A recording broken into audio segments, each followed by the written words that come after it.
Hi guys, welcome to Maz's Movie Review, and as always, my name is GK, here to give you the very best of Nollywood movie reviews.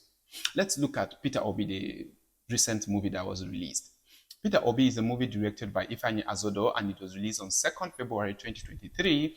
It runs for about 2 hours 21 minutes for each of the two parts that was released. It was shot purely in Nigeria, and the lead characters in this particular movie include Yul Edochie, who acted the Peter Obi character, Ife Eze, who acted the Ife character, Peter's wife, Damien acted Ephraim's character, Chioma Efemelodike acted the Sabina character, Ifeanyi Azodo acted Ndubuisi, and as well, he is the director of this particular movie. The movie is all about a man who rather give his money to the less privileged and invest in businesses than spend unnecessarily on food and luxuries. It is clearly the Labour Party presidential candidate that the movie was trying to talk about.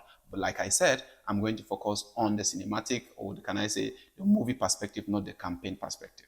Without wasting time, I will jump right into what Yul and other actors did in this particular movie. That's the past performance of actors in this particular movie. Yul Edochie was good with the mimicking of the voice, even though it was a kind of exaggerated in this particular movie compared to the real person the movie was trying to depict. He was good as he held on to the voice, to the mimicking and the tune of the voice from part 1 to part 2 of this particular movie. Considering Yul proposed to run for the presidential candidate last year, that 2022, I guess taking up the character of Peter Obi was comfortable for him. That is what I think. Ife Eze's performance in Ife character was manageable, I can say. Manageable as in Asaba movie, it was manageable. Her character was a good example of character positive change arc, right? This is because her character of Ify believed a lie from the beginning of the movie, right? Which is the extravagant expenditure and the non-accountability in her personal and business life. That was the lie she believed at first. But the character discovers the truth Peter Obi always tries to put across to her, right? Even though she didn't find it funny, she didn't accept it, but then she eventually overcomes the lie and accepted the truth in personal accountability and in her business life. She accepted the truth, and that is, I can say, it's a turnaround, the peak of that particular character for me in this particular movie. The supporting characters of Ephraim and Ndubuisi, which was acted by Damien in the Ephraim character and Ifeanyi Azodo in the Ndubuisi character, was also good, I can say. As an Asaba kind of movie, that's the old Nollywood that we know, it's good. One other character that stood out for me was the Onowu character. That man spoke with confidence, giving the real appearance of an elder. There was no good cinematic view of the camera in this particular movie. It was the olden, or can I say the Asaba type of static still shots that were used all through in this particular movie, coupled with shaky hand shots in some scenes. This made the movie remain the normal low quality Asaba movie that is always produced. Lighting was just manageable and poor in some scenes, like the beginning scene that we saw, the opening scene where Peter Obi and Ify was at the restaurant. In the full shot, it was quite not clear and it was bad lighting at that point, right? So its lighting is just, I can say it's manageable, like normal olden type of Nollywood lighting is manageable. What I observe in this particular movie is that they focused on one person to change the people around the environment. That's the storyline itself, the plot itself.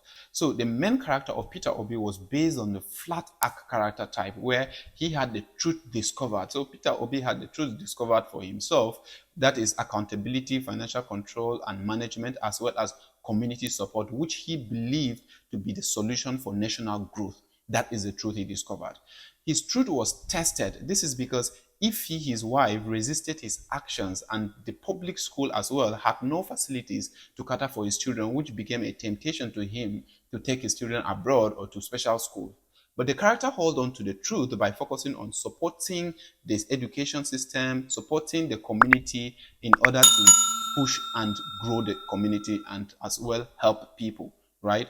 That is the truth that the character focused on, and the character was able to achieve it at the end of the day. That's what I can say this movie is talking about with regards to character and character development, or can I say character arc. Secondly, we all know the quality of Asaba type of movies, which most of the times has unnecessary scenes that is aimed at just delaying the movie to reach longer minutes. How is it true? We saw some scenes that already has established the fact that Peter Obi is strict and calculative before expenditure. However, it continued to give other scenes of the same point, which basically looked more like a a comedy setting movie, right? Even though all were to build grounds for the later purpose, I can say some scenes that passed similar messages should have been cut down or streamlined to one scene. The theme of this movie for me is financial management and accountability, right? And helping the community. The lesson I got from this movie is that extravagant expenditure does not only affect the person spending, it extends to depriving the community of the good that may come to them. Where did I get this lesson? Is from the fact that Peter Obi is not wasting on extravagant things, or can I say on luxury. He was able to do a lot for his community and also achieve a lot in his business, right? Even though some parts were exaggerated, like the trekking of some kilometers seen, and also assuming that watching television deprives others of electricity or makes you spend more on electricity and others. But then overall, it's just a call to well-doing Nigerians to focus on community support instead of the extravagant lifestyle they do and yet complaining about the government. In conclusion, Peter Obi is focused on making people understand the power of financial discipline plus personal business accountability for the betterment of the community. Who can see this movie? Anybody can see this movie. There is no adult content in this particular movie, so anybody can see this movie. But for good understanding, people of the ages from 13 are those that can be able to understand this particular movie. Hey guys, thank you very much for seeing my movie review. And as always, my name is GK. If you're new to my channel, kindly subscribe to my channel. And if you like what I did here, please click the like button. And as always, see you in my next movie review. Salute.